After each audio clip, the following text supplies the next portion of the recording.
Hi everybody, welcome to A Mile High and About to Die. I am Zach Blum, your co-host. I'm Alex Blum, your other co-host. Ooh, we're having a great time. This is our last episode of this round of Season 1 of A Mile High and About to Die. Season 2, who's gonna die? Who's gonna make it back? We don't know. Somebody's gonna die, it's in the title. Stay tuned. Stay very tuned. Wouldn't that be so morbid if one of us dies now? Yeah, actually, it rhymes, so it's like a great, there's a spiritual life and death cycle. Mm-hmm.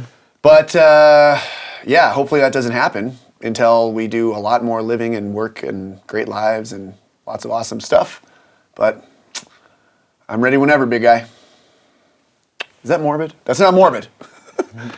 The 12 steps say not to be morbid. What's the 12-step principle? It is service. Cool. What is the 12th step? What does it actually say? Having had a spiritual awakening as the result of these steps, we try to carry this message to alcoholics and to practice these principles in all our affairs. And we should say, this is one of the 2 steps that alcohol is mentioned in, because the 12 steps, as they were originally written in the 1930s, were around the problem of alcohol, which was like this major scourge. Obviously, there's been a lot more things created since then that have created addiction issues with people, or, people maybe perhaps with issues of their own have gone to these things for relief and then have their problems exacerbated. So when we say anything about alcohol in the first step or alcoholics in the 12th step, what that really means is whatever you're struggling with, or if you're, I can identify as an alcoholic or a person who struggles with alcohol, or just a person that struggles with anything. And the underlying thoughts, or, the underlying causes and conditions that we've kind of evaluated and looked for in these steps, what are those? They're usually emotional. They're usually something unconscious, a thought pattern we can't detect. So having had a spiritual awakening as the result of these steps, that's heavy language. Spiritual awakening. Is that what we were supposed to be doing this whole time? I think so. Okay. Well, I like how it's, the way it's worded, having had. It's not like maybe or uncertain. It's like if you've done these steps, you will have a spiritual awakening. It's I thought I was in this program to get free of alcohol and drugs, but actually I was going through this process to have a spiritual awakening, which happens to be one of the consequences is I don't need alcohol or drugs to live my life, but there's a lot more to having a spiritual awakening. I'm actually able to fly now, which is great. Oh, you can like hover and fly? Yeah, fly. Can you fly backwards like a There's no reverse, hummingbird? Unfortunately. Okay, all right. Yeah. It's only go, go, go. Yeah. Yeah. But yeah, that's really what we've done here is cleared out all this wreckage so that I can have a contact with a higher power. And he just prefers I don't drink because I get a little sloppy. Yeah. Yeah, it starts off as like don't drink, but it ends up as being like let's stay sane. Yeah, yeah. Or because when we're sane, we don't drink, and also when we're sane. And by the way, this spiritual experience keeps us able to be more conscious and more consciously aware of our thoughts and our feelings and our surroundings and our behaviors and our words. So we may be able to, stay rational and stay sane throughout all of that process. Find meaning in our lives and, other big things. So yeah, it is like you kind of become a different person, but like a way better version of yourself, and that version of yourself would never have a drink. Yeah. Because they know right where it leads. You can't have the first one, though others might, drink normally around you or consume sugar with ease or whatever. Like, it's kind of funny. Like one of the things that it talks about in the 12th step in the original literature from Alcoholics Anonymous is that it basically says like, when you're talking to new people after you've had this experience, it's not that we hate alcohol. It's the opposite. It's like, no, I love alcohol so much, I'm willing to throw my whole life away to continue just this weird relationship with a liquid. Right. Because it brings chemicals that I need. Yeah. There's something strange. Said it's like, you people, it's like, have you ever loved something so much that you would give up your house for it? Like go be homeless for it? Like, I love it so much, and that's how people treat drugs and alcohol. Yeah, and we've had this spiritual awakening, which I think is around this idea of we found something new that we would give up our house for, that we Yeah. would give up our life for, we'd give up whatever. Right. There's a new, but it's like a really good thing and it has to do with this idea of service. Like, there's some gigantic love that has entered into my life that loves me no matter what, even though I used to drive drunk, regularly, and even though I used to convince myself that was okay, and even though I was throwing my life down the tubes for alcohol, there's something that came into my life that once I started praying and meditating, even though I didn't believe in it, it started to show up and love me. And whether it's just part of my mental illness that is this God that is there and loving me, or whether it's a real thing that's just the realest reality that there is, I can't really tell, to be honest with you, but I don't have mental health issues anymore. I stay on the beam pretty much. I know what to do when I screw up. I don't go back to the bottle. Not Jim Beam. Correct. Yeah, that I was a little wobbly with old Jim. Yeah, James, I called him. James, we knew each other more formally. Yeah, exactly. So the result of these steps. So this is the outcome. It's the result. Did your spirit ever wake up in this process? Did you feel like a moment, or did you have like a slow awakening kind of thing? What was it like for you? Well, I'm gonna answer that right now. You had me going. I was like, when's he gonna answer it? I've had, I think it's experiences where, again, like a shining light doesn't appear for me, but there are times where I feel incredible presence and ease and like a sense of like I'm in the right place doing the right thing, and a lack of boundary between me and like you, that I understand we're all actually the same thing. And that waxes and wanes at times, but there have been times of like high intensity of that where I really get a sense of this sort of universal nature of everything and that connectedness. I also, peyote is also helpful. Yeah, I heard. But I've felt that way, sans peyote as well. So well, it's kind of interesting, but the idea of the subject of psychedelics is actually one that does have a history in AA.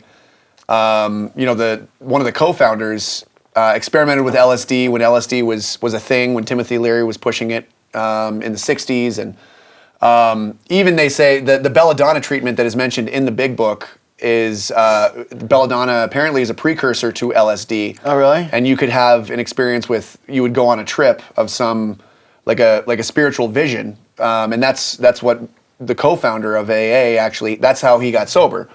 That was part of the sobering. They were experimenting with different things because nothing was fucking working, and he had a burning bush, spiritual experience. He set his pubes on fire, and on par with like like from the Bible. I got it. Yeah, and he was able to stay sober ever since, and not just that, but create this whole altruistic society of drunks like us, who are able to help each other and stay sober doing it. Service, right? Love that. Okay, so that's actually another interesting thing that comes up. So the way that this thing started, so all the steps, the first word is we. We're in the 12th step. We're going all the way back to the beginning. We is the first word. We had these struggles. It's not I had this struggle. It's we. And it's kind of saying like we who have had these struggles are here to present this evidence to you who may be struggling. And here's a suggested 12 steps of action with another person.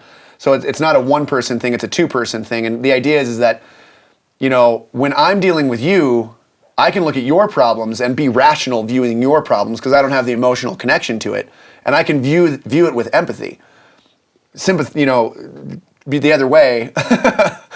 You can view my problems objectively, and you can actually retrain my brain as I'm looking at my problems and I want to have these, emotional reactions to my life, my autobiography.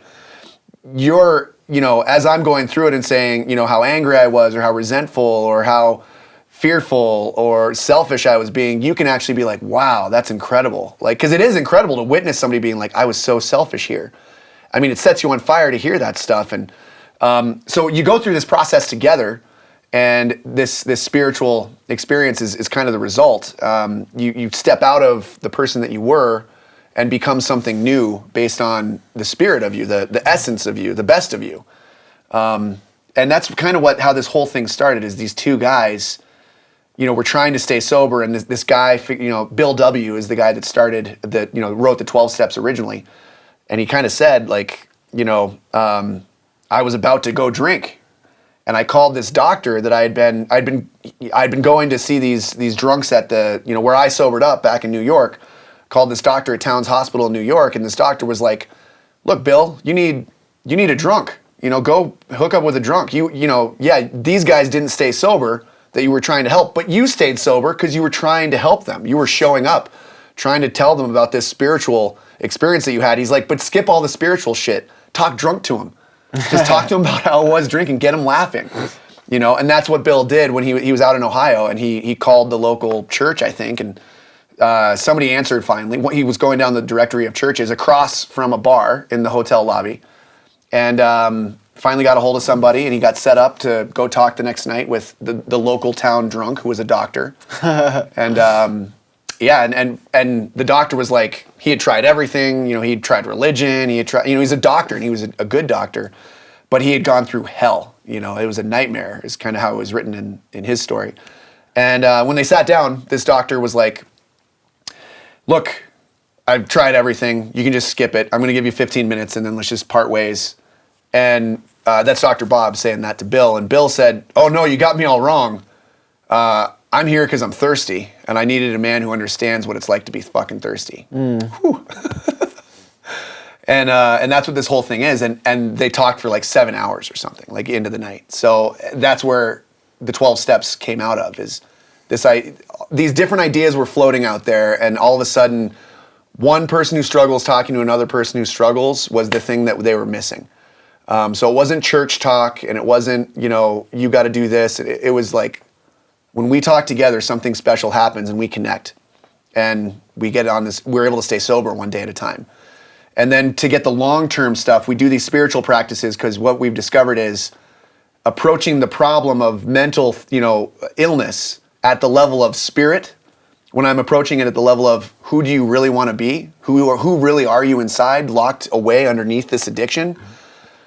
If we can one day at a time stay sober and start to address these underlying, causes and conditions, we get into that spirit, and people stay sober and their mental illnesses clear up. So over time, we fellowship to stay sober, and then over time we get into these steps to become well and get into that altruistic way of life. And so it's a day-by-day thing. People do relapse, but when we find that when you come into these circles and you stay and you keep on practicing these things, and fellowshipping is the real key, connecting with another human being, you stay sober off of whatever it is you're struggling with. So that's a bit of a rant, but anything percolate in there for you as I was ranting? I wasn't listening. I'm sorry, can you repeat yourself, please? I just noticed also in the wording of the step here is there's so much certainty around having had a spiritual awakening, and then so much less certainty. It's like, we tried to carry this message to alcoholics. So kind of like what you're saying, it's like, I'm going to do my part. What happens in the world ends for me right around like about here, and I can kind of shout to you from over here. But beyond that, what I know is I can carry it. I can try to carry it. I don't know what the outcome's going to be, other than I'm going to be okay. I've heard this said, we can carry the message, but we can't carry the alcoholic. Yeah. Or we can't carry the person who's struggling. You can lead a camel to water, but it's got to drink. Horse to water.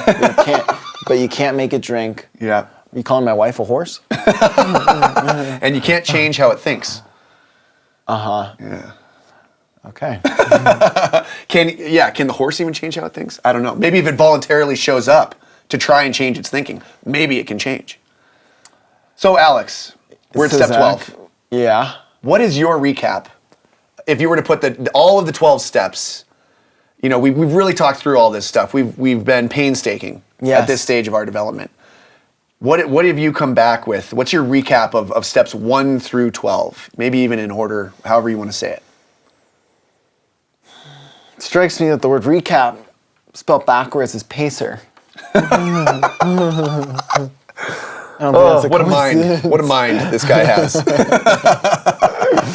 I need like a pacer car. That's all I got. Like if I'm like you go to a meeting and you're like, I'm picking the pacer car. If I ever get crazier than this fucker, That's right. It's like, ooh, it's yeah, red flag. okay, I'll do the steps now. Yeah.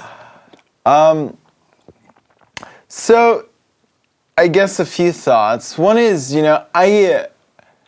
once you get through all the steps, I think there's two lines of thinking that are both true.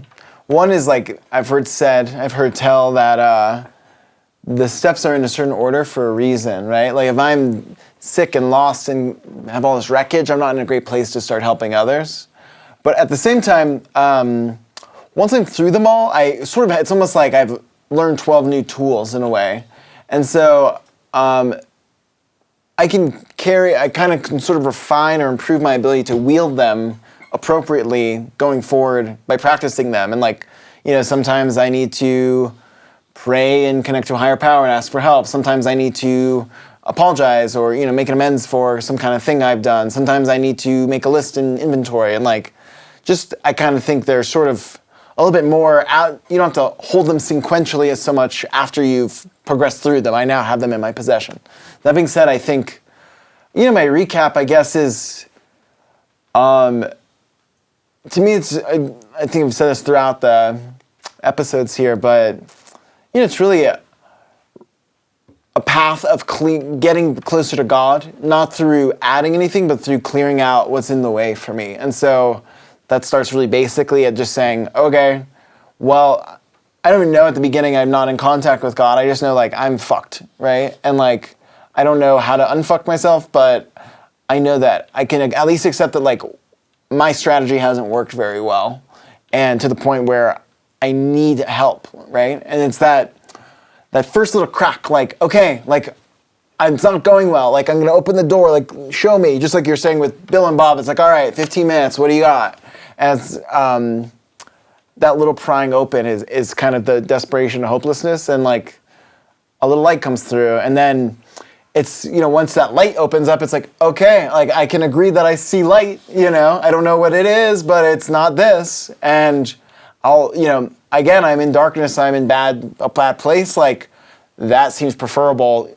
That unknown thing is better than this known shitty thing. And I think that's tough, sometimes the known shitty thing, known is so much more powerful than unknown, so much less scary that I'm willing to sit in known shit, other than this unknown brightness. And then I get a little bit closer and I get familiar with it and I say, okay, I'm going to agree that whatever that is actually a higher power, and I still don't understand its nature, but I'm going to step into it and pursue that thing. I'm going to try to get to the light, right? And then I start moving in that direction. So I think that's basically you're at step 3 at that point. So the next couple steps are, okay, you're telling me that between me and that light is all of my damage I've caused, all my fear, all my thinking, all these things I've practiced in this darkness don't serve me anymore. And so at this point, there's people over in the light say, okay, let me tell you how I got over here.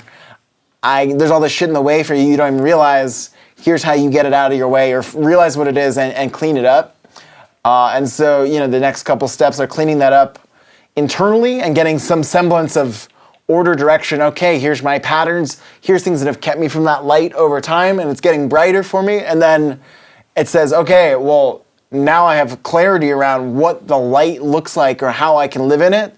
Unfortunately, I'm still carrying this muck, this darkness with me, and problems and real things in my life I need to clean up.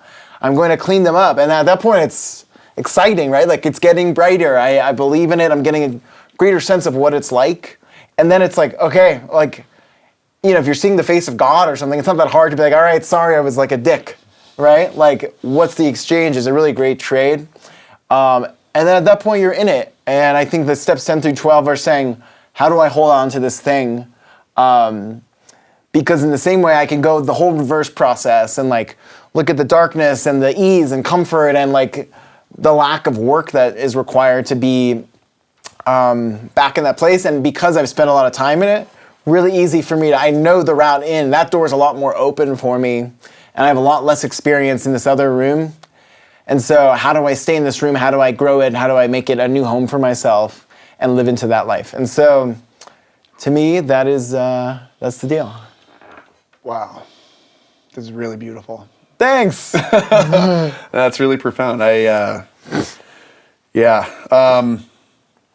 think, boy, I don't think you could put it any better than that. So yeah, we have like, what's my recap of it? You know, Beat that, man. Well, okay, so I'm gonna attempt to take a different approach. Okay. I'm gonna go through the steps sequentially, but I'm gonna talk about maybe a scientific underpinning of what is going on behind those things. What is happening neurologically within us? What are these greater processes? And I'll also touch on like the principles themselves that we've been talking about this whole podcast. And so we start in step one. Usually, by the time you get to a place where you're already step one is honesty and acceptance. You know, usually I go right by the honesty and acceptance, you know, piece, because I'm dishonest and I'm not accepting. I'm in denial, and I go right into hopelessness, you know, and I'm thinking about killing myself because I'm in hopelessness for such a long time. I'm in a state of disrepair and I'm getting worse. I'm disintegrating. Like I'm fractured at every level, and it's getting worse. It's just piling on. Okay. So hope is actually the second step. So it's like, wait, if I'm in hopelessness, I got to back up and just look at things honestly and be like, is the path that I'm on fucked? And, you know, for me, you know, neurologically, our brains are shutting down. You know, it's like if I'm trying to take the easy way out is usually what it is. And so what we found is that for a thing like, I'll make it just about alcohol because I know it so well, but alcohol dampens the fear circuitry and the shame circuitry. So where sober, I might have felt fear and shame. Once I start drinking, it dampens those circuits, so that whatever action I wanted to get into, I could act. I didn't have any inhibitors, like I'm failing, or I'm not good enough to do that, or I'm too afraid to do that. Like where my physiology is locking up to go talk to the girl at the bar that I want to talk to. Now I can drop the fear and I can go talk to her, and that works so well for me that I want to do it all the time. So if for some reason me as an alcoholic, like I had so much fear, maybe I'm different than other people, or maybe just alcohol was different with me, or psychologically, maybe I had some fucked up worldviews that were real problems that I needed to address. But either way, point A to point B, me to the girl at the bar that I wanted to talk to, it was an easier thing. So if I do that over time, it doesn't weaken my fear over time, it actually weakens my courage over time to act on the things that I really want to do, act on the will of whatever the best of me would want. And I think what that is the spirit of Zach, whatever the best of Zach would want. You know, he wants to go talk to the girl at the bar, but he's so afraid of failure, and that's just not an option. So I'm not working on that courage muscle anymore. That's depleting over time because I'm chronically, you know, dampening the fear circuitry. So I'm not growing in strength. You know, I'm reduced. I'm diminished, right? So if I can back up, once I have a lot of trouble with these things, I can back up, you know, to a level of, okay, well, clearly this path is not working anymore. You know, I feel so hopeless that I want to die. I'm looking at things honestly, and I'm trying to accept some truths about myself. So honesty and acceptance are really like a relationship that I can start with truth and honesty, and a relationship that I can start with love and acceptance. And in those things, I can kind of look at my life and be like, okay, this path is going nowhere. Or worse, it's going straight to death. I need to find a new path. So I'm going to go looking, and that's hope. You know, I hope there's another path out there, so I'm going to go looking for another path out there. And if I find, you know, that I'm hopeless, it's like, no, just keep looking. There is a path. There are people just like you out there. Find out where they are and what the recipe is that they're using for health. And that is, the third step is faith, is I'm following what these other people are doing. And really what they're doing is, well, they seem like they were just like me with, you know, nothing but shame, you know, and that shame, putting them into unconscious thinking. You know, no longer are we in our prefrontal cortexes because shame is locking us up enough that we're moving down into our lower brains and acting out of emotional brains and acting out of reptilian brain, fight or flight or freeze brains, and staying in those places. And so once I get to that level, and this is about bringing back online my rational thinking. And so I'm trying to keep that rational thinking going as long as I can, and knowing that if I drop out of that rational thinking at any time, I could go back and drink again, because it would be irrational for me to drink, knowing, so I'm starting to look at, if I have one drink, if I have one cookie, if I do one Google search, looking for sexy things, like I'm gonna go down this path that's gonna leave me with more shame, and I'm gonna feel worse about myself, and that's that disintegration, that piling up of things over time. And so, I'm gonna follow this new path with this new recipe, with the third step, and then steps 4 through 9 are really about, okay, well, what is this that I'm even doing? We're investigating something. Well, what is that? And once you turn inward and go, okay, what is going on with me? What I found was it was nothing but shame. And this whole thing for me from steps 4 through 9 is really about shame, that I had this toxic shame. Toxic meaning I put it on me. I was not good enough. Shame means there's something wrong with me. I'm defective. I'm not good enough. And I would just pile it on, And so the things that I was not able to do in my life that I wasn't even going to try were increasing more and more. It was like, well, I can't do that because I'm not good enough. I can't talk to her because I can't go for that job. So that shame was not going anywhere. I had nothing to do with it but feel more and more weight that was crushing my spirit, crushing the essence of who I was. You start facing those things in 4.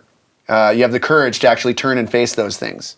In 5, you start sharing it with another human being, which is integrity. You're looking at these things that you've been disintegrating, and you're actually looking at all of them so you can reintegrate all of these parts of you. Then actually, when you do that, I think in a good 5th step, shame becomes, it fractures into, instead of being I'm bad, you actually look at it and you're like, oh, my thinking was flawed.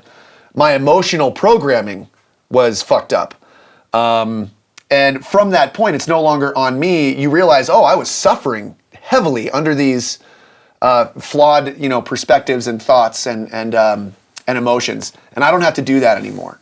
You're starting to see that, and it feels amazing because all of a sudden you have this lift. And I think what that is shame becomes empathy for all those who suffer. All of a sudden you realize everybody has shame. I'm not alone here. I'm not some random, section of society where nobody else is like me because I'm a dirty alcoholic. No. Everybody suffers from shame. I just happen to drink over it, and then my problems really piled up. Now we're facing our shame, and in the light of truth, shame becomes usually empathy and guilt.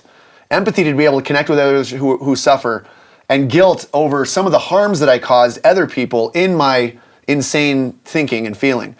And then I want to go usually and sit in those things, and 6 and 7 are really about willingness to continue to face my shame, the humility to let it go and say, maybe I need a new experience, and maybe there's a God that loves me enough to let me have that experience.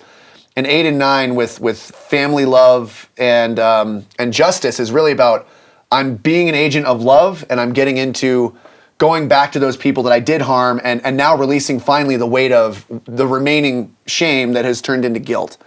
And I'm connecting with them and hopefully letting that go, addressing those harms from the past. And then I'm practicing that regularly in 10 with it, which is perseverance. And I'm practicing this idea of like my spirituality in 11 is I'm going to be practicing getting into the spirit of Zach, the best of me, as often as I can, so that I can be the best me that I can offer to the world. And in 12, I offer it to the world in service.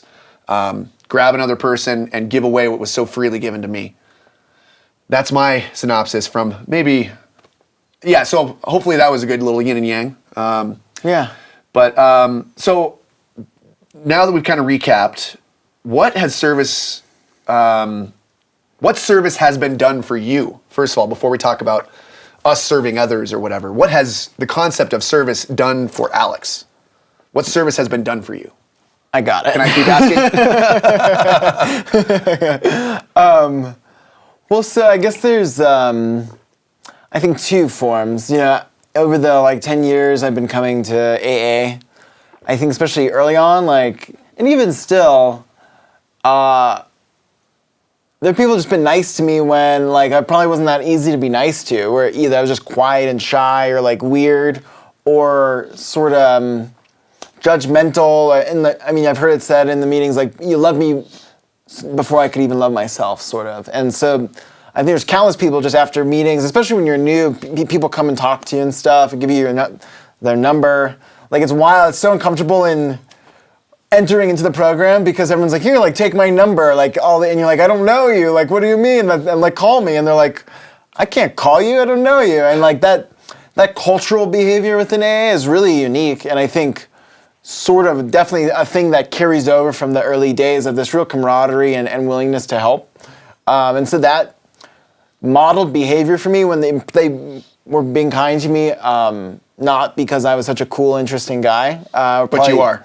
Probably the opposite of, arrogant or hard to deal with. I still had that kind of outreach was one major way. And then, the people that have sponsored me over the years that have taken unpaid time out of their lives, which, when you're first new in the program, you got plenty of time because, nobody wants to talk to you, you're not employed, and you don't have any interests or hobbies. And so, but as that people's lives of people, married men with children and jobs and needs of their own have spent time every single week of their lives to just share with me what they know. And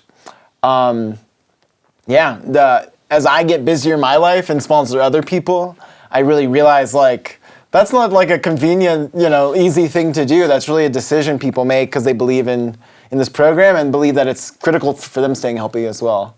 Healthy. Yeah. That is probably a good definition of healthy. Yeah. So how about you? Boy, service, maybe that's love in action. What is that? LIA. Yeah. I was sitting in a meeting at about 7 months sober, and I was in my home group meeting, and I was about to go to Europe.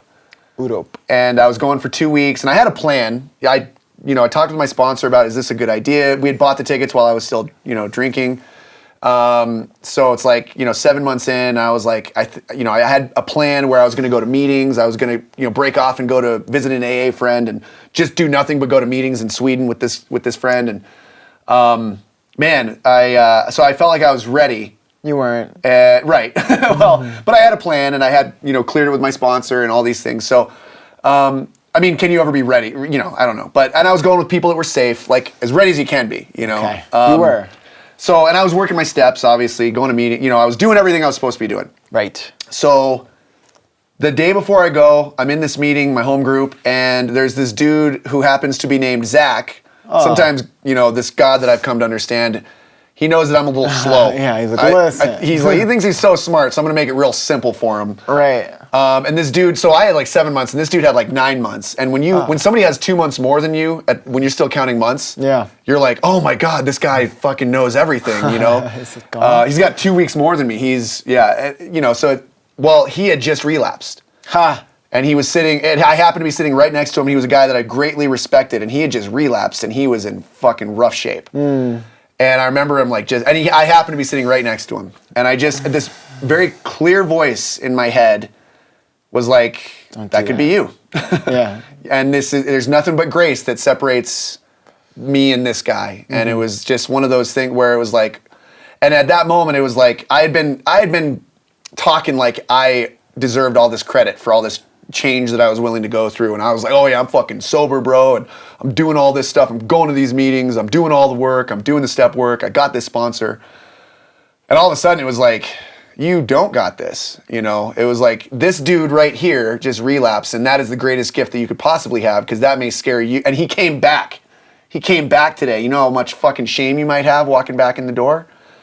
And yet he showed up and people welcomed him, and I was in tears, so grateful that he came back and showed up, because I stayed sober during that trip.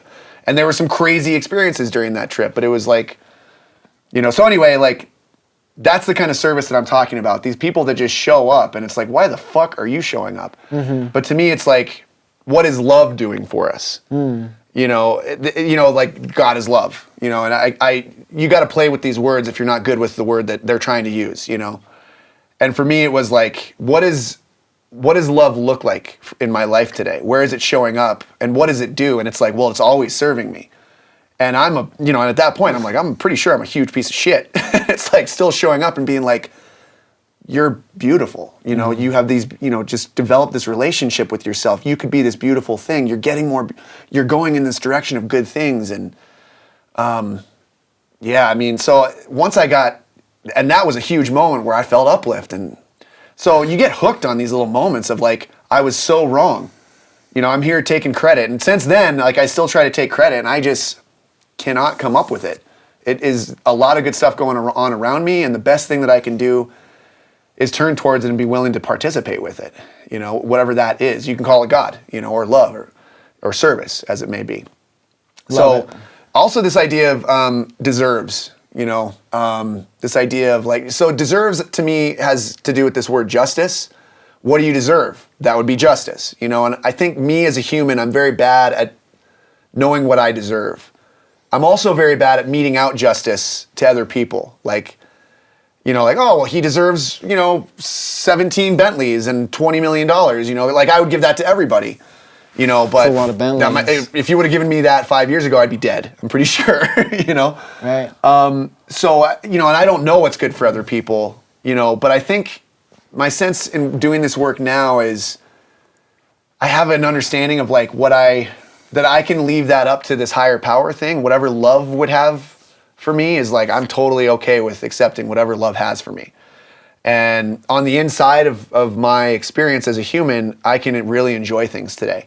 Doesn't matter if it's the Bentley or if it's the jalopy, like, or no car, I'm having this experience with love and healing. Yeah. And it's fucking incredible.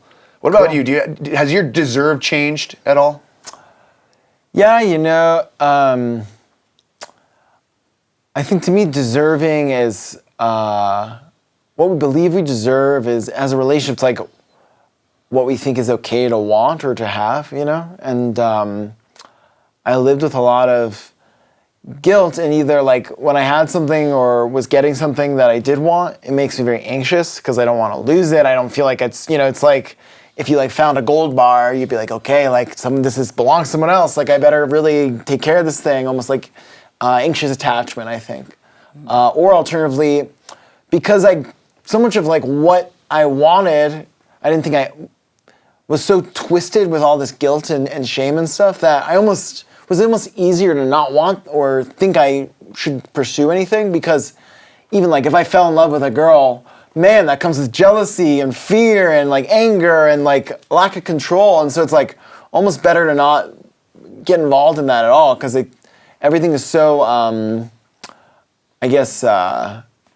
intermingled, or I'm going to say adulterated, like not unadulterated, right? Like impure, that it's like even this amazing like idea of like love and connection, you got to trail all this crap with it, right? And so you end up like trying to either avoid things, or when you get them, like furiously hold on to them. And to me, what's cleared up is this idea like, oh, I can deserve things, I can have things, and I don't have to hide them, I don't have to like grasp for them, or like just a better relationship to the things that I'm grateful for in my life. And just like if you had like a hamburger you wanted, right?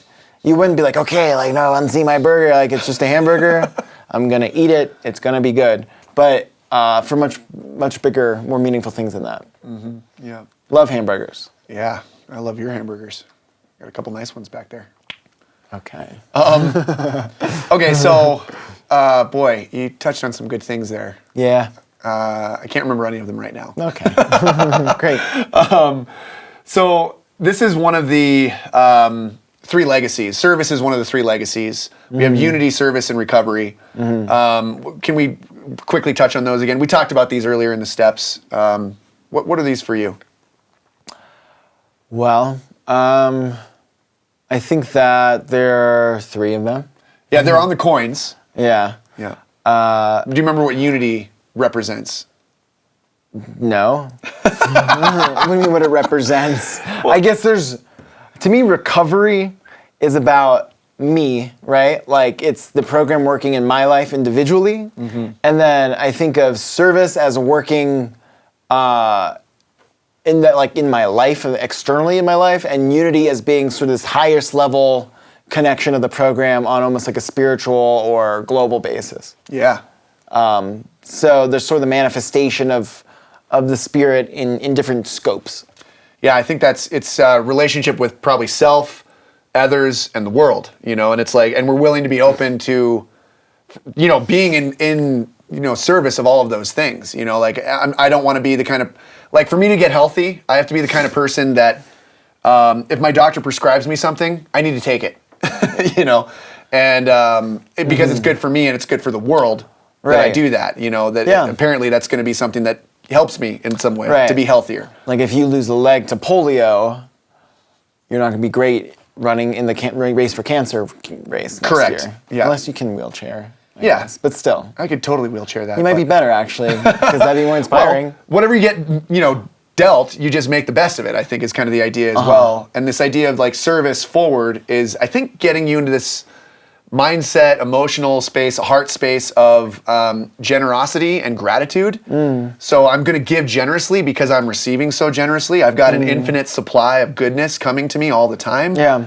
So no matter what's going on with me on the physical level, like that's all temporary. You reminded me, there's actually this venture capital fund that is up in Boulder that I know, and they have this thing called this give first principle, which is like moving out of transactional giving and taking into like, I'm going to proceed into the world, sharing what I can and with a belief in karma and good things that'll return to me, but not like tit for tat kind of scorekeeping thing. And that's the way we treat our family and loved ones, and the idea is to extend that to all.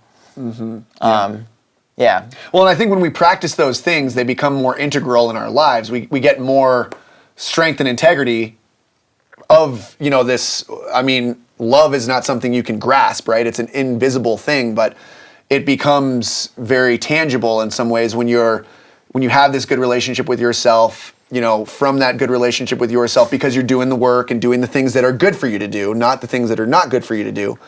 Then you can actually once you get kind of oriented in that way and put together again, you can then help the people closest to you, and whether you say that's in the meetings that you're going to or in your family, and then you kind of go beyond that to like a greater level of community or a greater level of world. And I think also inherent in that is that we're here to have this worldview of, look, regardless of what the world is and regardless of what we get from it, we're going to give unconditionally, lovingly towards it.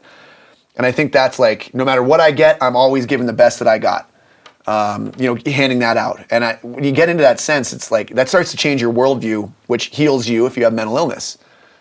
Like now, instead of distrusting, strangers or thinking the world's out to get me, it's like, well, no, I'm here.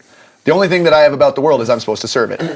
I'm supposed to help it and love it, and good things start to happen when you do that. That's the crazy thing. Once you kind of jumpstart that engine for love outputs, you tend to receive a lot of love too. Another more specific and concrete way to provide services through sponsorship in the program. And so I think this like sponsor relationship is somewhat unique, right? Like, and it's a funny word because it's not really used that way anywhere else in society, but it's, well, how is a sponsor different than like a teacher, or how is it different than a friend? Like how do you understand that? I think you kind of get a Venn diagram of like teacher, friend, and mentor. And, in that little magic spot in the middle, that's probably what a sponsor is, Yeah. Now, when I got together with my sponsor, I didn't know if he could teach me anything because I was still working on, can I be fucking teachable? Can I be coachable? Yeah. I didn't know him as anything else than a guy that was willing to work with me. So I knew that his intentions were probably good, even if they weren't personal towards me. He told me he was doing this because he wanted to stay sober and give to me what was so freely given to him. So I could see that there was some altruistic good stuff in his life. And so I could, it didn't matter if I was a shitty sponsee, he would still try to help me. And there was something inherently powerful in that. And then that idea of mentor, which is really, he's done it before. He, if you want to, get what he got, I got to do what he did, right? I just follow the same recipe that he did. And he was a guy that seemed, really strong. He's a very strong family man, great human being, solid, he loves his career. He's very solid. He's just solid. He's just solid fucking guy is what I came to find. I didn't know him in those areas. I just understood that he had done the steps before with a sponsor of his own. And so that to me was like enough to get going. And once we started, to me, like the 12 steps is, there's this human capital that is just being fucking wasted in everybody, okay? In you at home, like everybody. The 12 steps is a way to get at that valuable human capital that could change the fucking world for the better, And it happens in community. It happens by being known. Because when you are able to be known by someone else, then you become aware of it yourself. I think I know everything about me, but I don't know it until I'm trying to explain it to somebody else, And, a few weeks back, I was like having this voting conversation about like why I voted the way I voted, and to this other person and it was so informational to me because I didn't know exactly why, and so yeah, that's what this thing really is the 12 steps in a lot of ways is a format to be known. And once I'm known, it's like what I need to, if I'm going to survey a mountain, I need to know what the fuck is in that mountain if I'm going to drill for the gold, and get in there and where to do that. And for me, like that's what the 12 steps are. It's you go here, here, and here. And ironically, it's the places that other people don't want to go. Like I'm going to look at my selfishness, my dishonesty, my resentment, my fear, and I'm going to drill in there because my sponsor showed me. Yeah. And we go in there and we find this incredibly valuable stuff that we didn't know we were carrying around. Because when we find that stuff, we no longer, for some reason, the shit that we're doing in our lives that fucking bugs us, that we can't stop doing, but we do anyway, or the shit that we really want to do that for some reason we've never been able to get the gumption up, all of a sudden all those things start to work themselves out. And so to me, sponsorship is a way of being known. And now I'm on the flip side of it and taking other guys through the work. And I learned so much going through that and taking guys through the 5th step and watching them learn how to, they're so pissed at everybody. And then in their resentments, and then they start looking at their own stuff. The last part of the 4th step is the 5th step, which is where was I at fault? Where was I selfish? Where was I dishonest? Where was I afraid? Where was I self-centered or self-pitying? And you're like, holy shit. And these guys, and I remember doing it myself. It takes so long for them to like produce answers. And you just got to sit there and wait. And you're like, this is it took me 5 months to figure this out, to start to build these new neural pathways of a complete thought of blaming someone is me taking responsibility for it on the back end. So when I'm blaming anybody today, it's complete there. And so you learn so much in sponsorship is my point. Love that. Yeah. So sponsorship, beautiful, more kind of specifically of service. In a way, we can kind of take that sponsorship mindset and bring it a lot of places in our lives. So kind of winding it down here, we've gone basically through the 12 steps. We're in spiritual awakening now. Oh, yeah. What did you learn from this process or, the 12 steps and the 12 episodes? Well, I think that the big aha moment for me was I'm also taking courses for counseling concurrently with this. And so... Like you're training to become one, not in therapy. Correct. Or both. Yeah, I mean, ideally both. I'm not in therapy right now, but I have had therapy. But I'm working with sponsees, and that kind of is another way of doing those types of things. But so I've had these, so that actually informs it too, just the sponsorship that I've done. Literally, I have 2 guys in their 5th step right now that I'm working with, that I'm hearing their 5th steps, which is just incredible. But I had this awakening around shame, that for me, it all ties back to shame.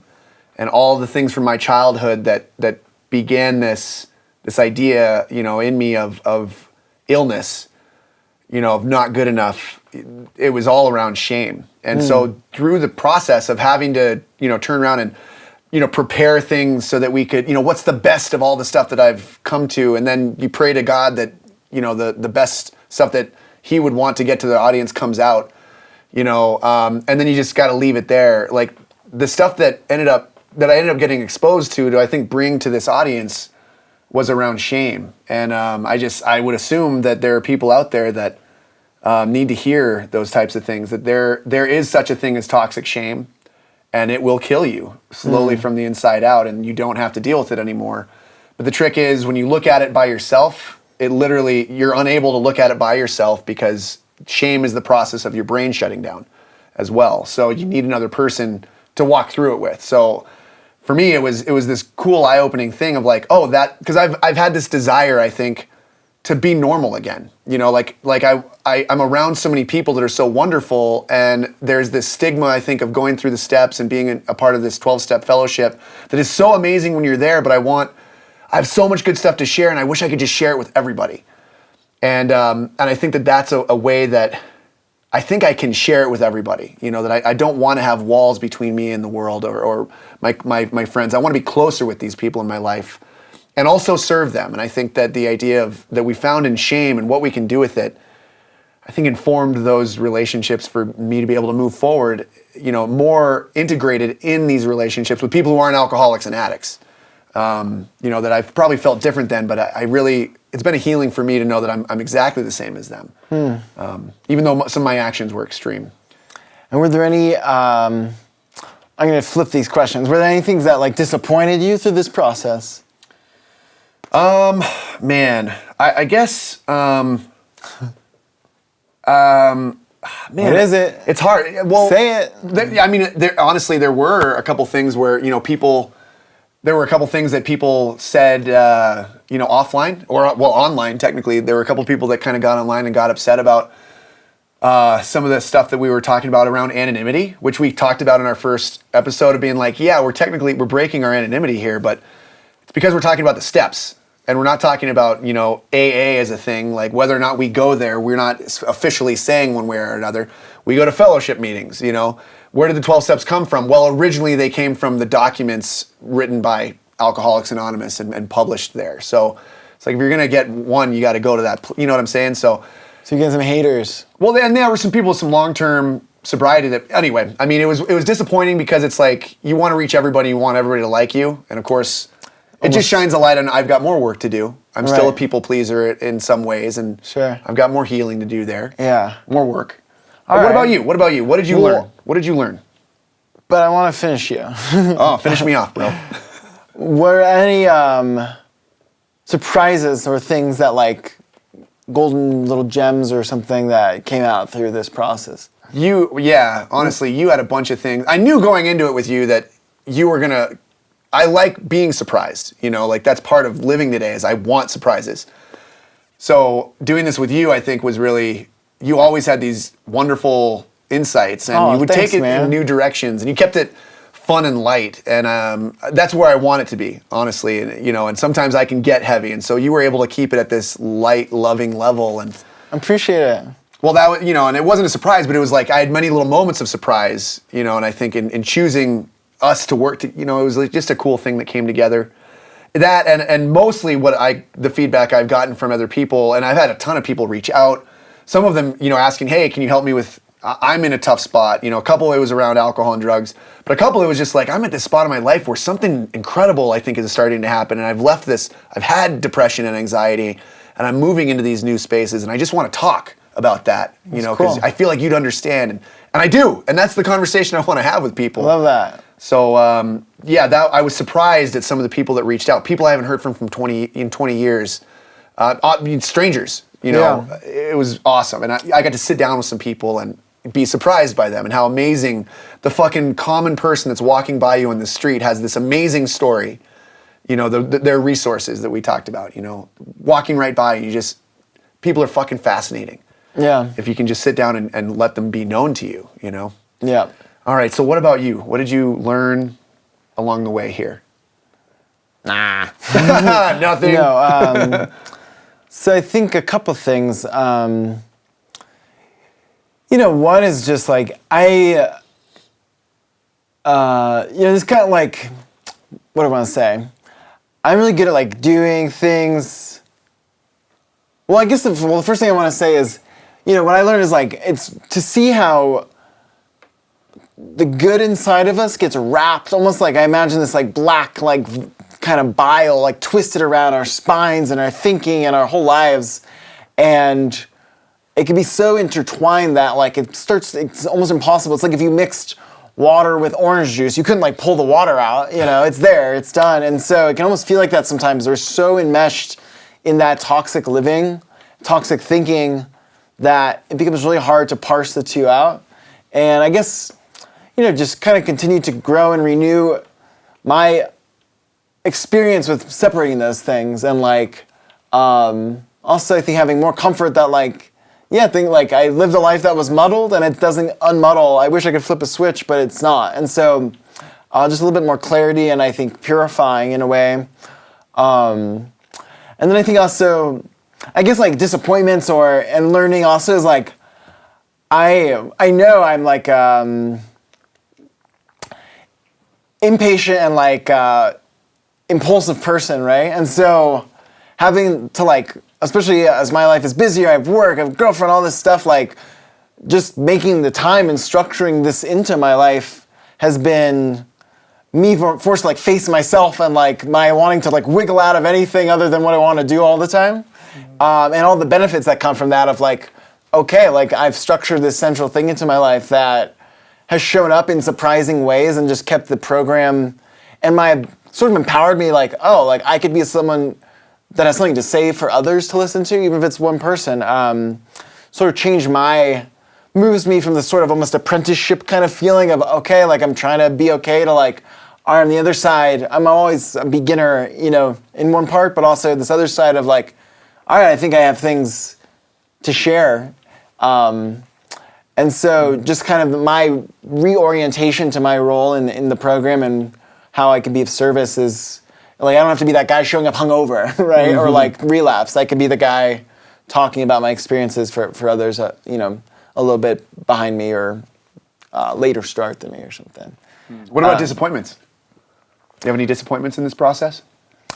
Well, so yeah, I just think, again, just like my such like a very narrow band of like ability to deal with anything other than what I want to do all the time. You know, I was forced to face that more and more and like work through that. And so I don't know if it's really disappointment is the right framing, but just awareness of my like shortcomings there. Yeah. A humbling effect on us. Yeah. I felt the same, but in a good way. It's a relief after you accept it, right? You're like, oh yeah, I still have work to do. Yeah. And for a second, I usually want to be like, oh, I have so much work to do. But then it's like, yeah, so does everybody. Keep moving. Yeah. And I think like I'm just so, in a lot of my life, I'm like great at like I can go do things on my own. Or like, have you heard like, you know, if you go fast, go alone. If you want to go far, go with others. And so it's just been great like working with you and like, you know, sharing and contributing different things. And having to like compromise or like work together and not just be like, okay, like I'm just gonna, like I would not be making my own sobriety show if not for you. So yeah, it's great.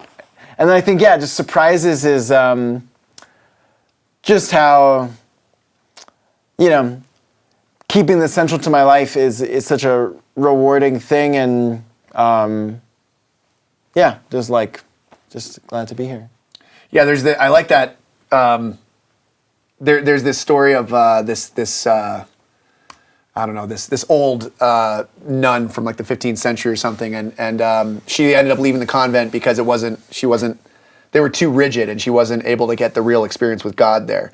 And when she left, she like wrote a letter back to the Monsignor, who was kind of like encouraging her to maybe, because he could kind of see that she was having this huge mystical experience with God, this love relationship. And she wrote back to him and said, you know, I hear many times a day from God, you know, surprise me, you know. So this moment of surprise. Did you have any favorite moments? I just think like just joking around and kind of keeping it light like throughout all this stuff has been fun. Yeah, me too. I think that's probably dead on. Yeah. So what do the 12 steps mean for you now?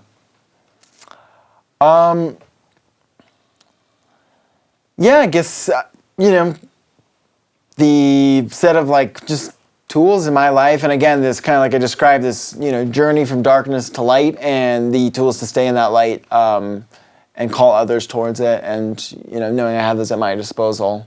And yeah, you know, understanding that extends far beyond just keeping alcohol out of my life and into so many other realms, that this is a tool set for healing and connection to God, not a tool set for avoiding specific liquids. Right. Like contact solution. No. Never drink that. Don't drink. It's very salty. So what about for you? Well, hang on. We're gonna do a reading to kind of finish up. Oh. But it's a touching thing to read. But I want to know before that, do you have any parting shots? Things that you maybe wanted to say, or stories? Was there anything insightful that you felt the audience needed to hear before we signed off for this season? I guess just, you know, for me, a big difference is just moving into a state, like, if you're going to go through this process, the idea is, like, I'm changing this for the rest of my life, right? But I'm so used to this short-term thinking, and so just really giving yourself a break and, like, if you frame things in that sense, like, okay, I have the rest of my life to figure this out, like, kind of reduces the pressure, and I just need to keep going down the path. I don't have to always be finished, always be perfect. And so just that reframing of, like, just stick with it and, like, give yourself a break and just make progress. Maybe that's super slow, but just move towards the right direction, and I think results will shock you. Yeah. How about you? Real shocker. For me, I want, there's, this whole thing is about a spiritual awakening. And that, anybody would benefit from having a spiritual awakening. And if you don't know what that means, just see episodes 1 through 12. It's Start whatever over. the best of you is, can we wake that up so that it's running the show? And getting in touch with other great spirits out there. And maybe the idea of, there's this idea of, like, God as the spirit, and it's, I think maybe what that means is, like, the essence of what human beings, or the essence of what all of this experience with life, what is, like, the best of all of that experience? What is it, what has it been, and what is it pointing towards? Like, what could it be? And can I serve that? Can my, little version of the best of me, how can I possibly serve the best of all of us? That's a spiritual awakening. That happens as the result of these steps if you're willing to face yourself and go through it with another person. That's essentially, we're trying to figure out what the fuck happened with us because we were so wrong, and now we're back on this right path, and though we may have lost credibility because of our past, to me it's those experiences are the exact reason. Like, how does the thing that is here now, this beautiful flower that is blooming before you, how does that come out of the bullshit that we were mired in before? And there had to have been seeds, and then under certain conditions these things happened, and I think it came from being open-minded and working with another person to be known and to face the darkest things that we think are going to kill us if we face it, and then you face it and it doesn't kill you, and then you get strong and you reorient your whole life around something really, really, really good. It came for me when I was in great pain and I was in the middle of my amends process and I couldn't hear the thoughts in my head. I couldn't hear the radio in my car because I had crazy suicidal thoughts going on in my head. And I was in the 9th step. Objective mental illness, and I just, at that moment, it was only me and God in the car, if there is a God, and I shouted God down and said, "You motherfucker, you made me like this.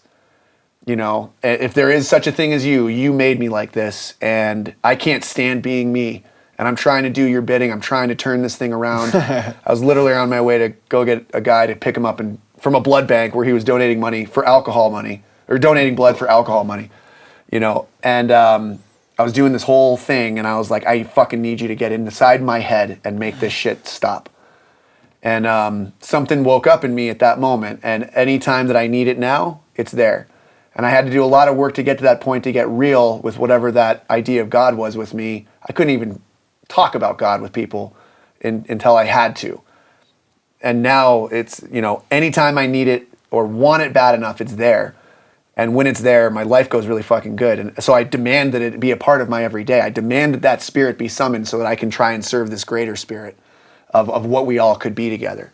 So I want you to know that at home. There is a fucking process for that. And though we might seem extreme, we got extremely good results by doing this stuff. And so I just want to say, last question. What's next for you? I'm going to go get Chipotle after this. Yeah, it's healthy. Colorado company. Yeah, what a question. Well, why don't you answer it while I think of an answer? Okay, well, for those of you at home, so season 2, we're still trying to figure out the format for that. When one becomes obvious to us, we will move forward with that. We would love your input out there for those of you who have been following along in terms of tackling subject matter. We've been experimenting with different ideas, doing the 12 steps versus another framework and possibly some different readings, some outside literature, things like that.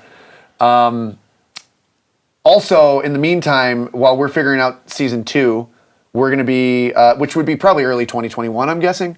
I'm going to be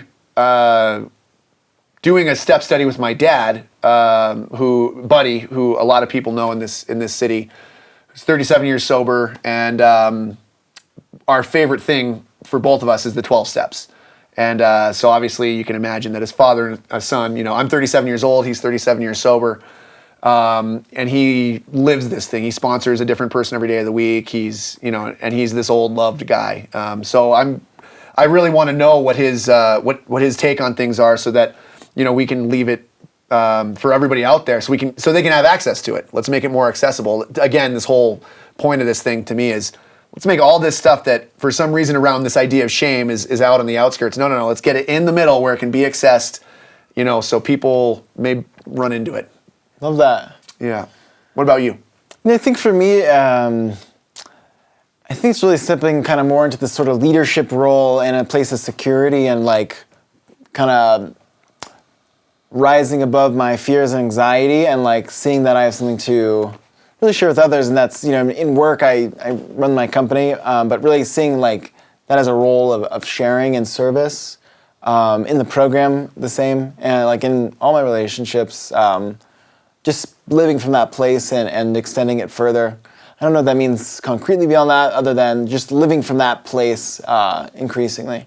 So that's what comes to mind. Bro, you just touched my little heart. Aw. Yeah. I think that's the same for me. How can I move into that next space? What are the things that I'm facing everything now? It's taken me some time, but I'm facing everything in my life that has been uncomfortable. In an idea to let's let some discipline come into some areas, and let's let some good content come into those areas once the discipline is kind of set up. All through this idea of a higher power helping me to figure out what those things are for finances and a better career. Probably within the career that I've chosen. So there's a lot of work to do, but I just honestly. And as much as I want to be in shame when I face some of these places where historically I've been a shit show, I'm excited to move into it now, because part of this thing is well, where am I not doing this in my life? And those are the two spots that I really want to grow that into. So that's a good point. All right, so I think we should probably take it out with page 164, which is the last page of the textbook of the big book of Alcoholics Anonymous. Just take turns? Yeah, maybe one paragraph at a time. Isn't it only one paragraph? No, I think it's two. Okay. Yeah. Go ahead. I'll go ahead. Our book is meant to be suggestive only. We realize... Also, our podcast is meant to be suggestive only. Sorry. We realize we know only a little. God will constantly disclose more to you and to us. Ask him in your morning meditation what you can do each day for the man who is still sick. The answers will come if your own house is in order. But obviously you cannot transmit something you haven't got. See to it that your relationship with him is right, and great events will come to pass for you and countless others. This is the great fact for us. Abandon yourself to God as you understand God. Admit your faults to him and to your fellows. Clear away the wreckage of your past.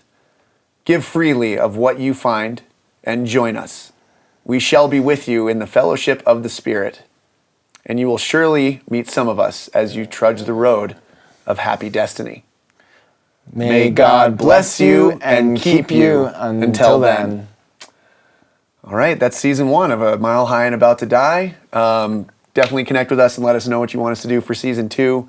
It's been an amazing honor. Alex, thank you so much for doing this, brother. Thank you. Do you want to make an appearance, producer man? Come on out! He's coming out! Oh, he's coming out! All right! Yeah. Tyler! Yeah. Tyler Duffus, our producer. Thank you so much. Do you want to say hey to the pretty people there? Yeah. Hi. Do you have anything to say in the microphone? No. Okay. I hope you guys enjoyed this. All right. I hope it helps. Yeah, he does an awesome job with us and corralling all our craziness. So... Caleb Bond at 38 State. Definitely check him out. He's got a ton of artwork he's been hard at work on. So if you like something like that, there's a lot more stuff to it too. And then Avery Quest, which I'll tell you guys, she's actually my niece. Ooh. Yeah. And she has this amazing musical career happening. Animal Cannibal Cannibal is the name of our theme song. Download it wherever you buy music.